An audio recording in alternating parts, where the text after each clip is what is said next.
All right, let's have a look at the part B of the question. In the part B of the question, we're told that M is the midpoint of WY. So M is in the middle of WY. That would be M. M is in the middle. M is the midpoint of WY, and N is the midpoint of XZ. So XZ, the midpoint of XZ is M. Let's assume for now that it's the same point.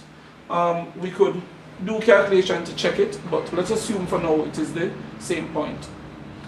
And we are to show by a vector method that OM, the vector OM, and the vector what? ON, the vector OM is equal to the vector ON. Alright, so only one way we're going to go about that. Let's find OM. Now B, now the vector OM, triangular vector, would be OM,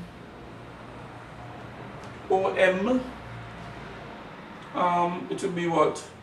OW plus WM.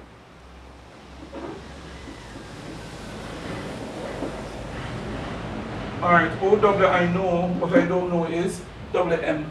So to get from O to M, I'm going to O to W and W to M.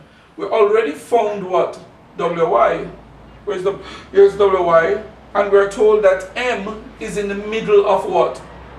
WY. So the vector WM is a half of the vector WY. So this is what? OW plus a half of the vector WY. So this is OW, and OW is 2, 1, plus a half of the vector WY, which is 2, 6. So this is 2, 6. This is what? 2, 1 here, plus a half of 2 is 1, and a half of what? A half of 6 is 3.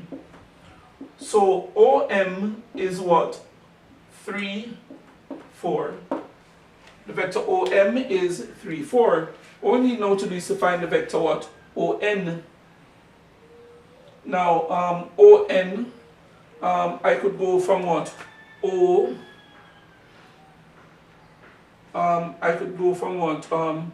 O to what? Z, and then from Z to N.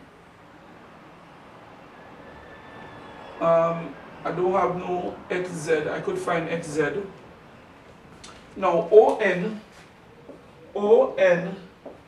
is equal to OX plus XN.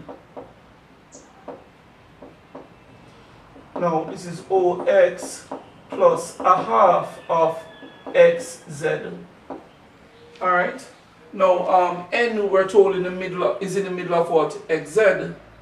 So I'm going to go from O to X and from X to N. But XN is half of XZ. So let's first find XZ. Now XZ would be equal to XO plus OZ. Now OX is this, 6, 3, so XO is minus 6, minus 3. So this minus 6, 3, plus OZ, which is what? 0, 5.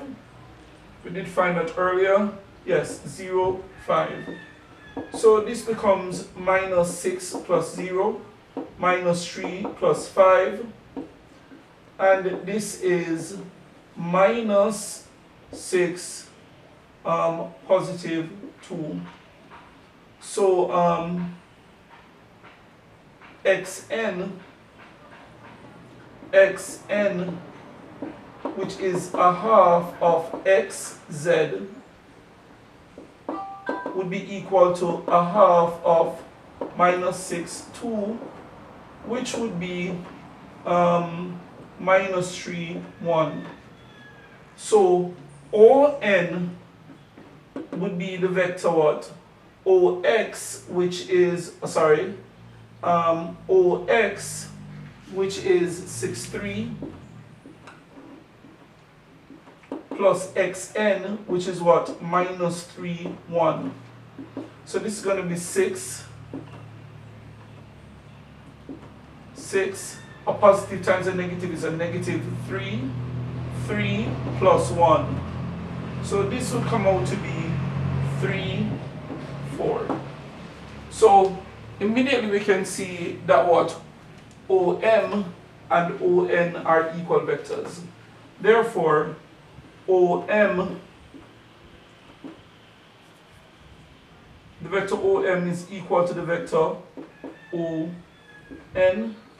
and they're both equal to 3, 4. Alright, very good. Even our diagrams agree that this is 3, 4.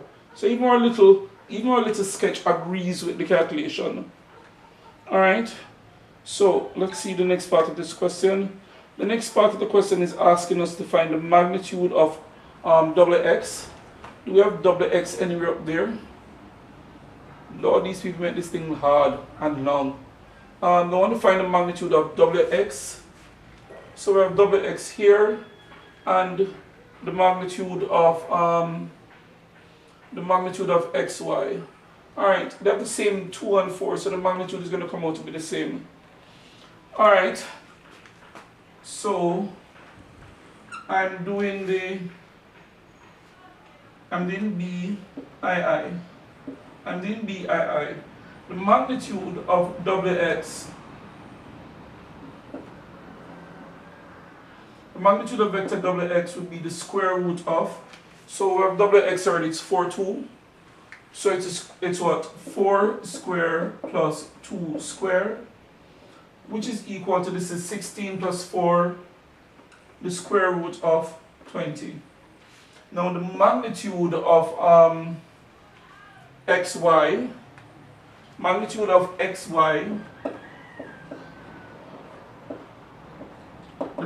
of XY is the square root of what?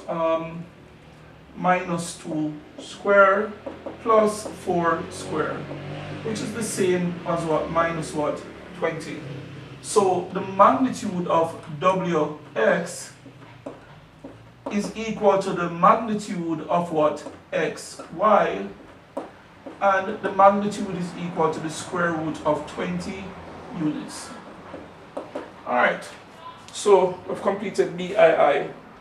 Now, so the length of this side and the length of this side are the same. And since we're told that it's a parallelogram, it means that this side and this side are the same, this side and this side are the same, all 4 sides are equal. All 4 sides are equal. Then it says, now C says, describe fully the shape WXYZ. So this is C. C. WXYZ is a parallelogram. Sorry, it's not just a parallelogram, it is a rhombus. WXYZ is a rhombus. So why is it a rhombus? We showed by calculation that the length of this side and the length of this side are the same. So adjacent sides are the same length. So, but since it's a parallelogram, opposite sides are also equal. So this side equal to this side, which is equal to this side, which is equal to this side. So all 4 sides are equal. Now, if all 4 sides are equal and the diagonals bisect each other, that is a rhombus. Now, if we did further investigation to show that the diagonals meet at what? Right angles, then it would actually be a square. But for now, the diagonals bisect each other and all 4 sides are equal. WXYZ is a rhombus. WXYZ is a rhombus.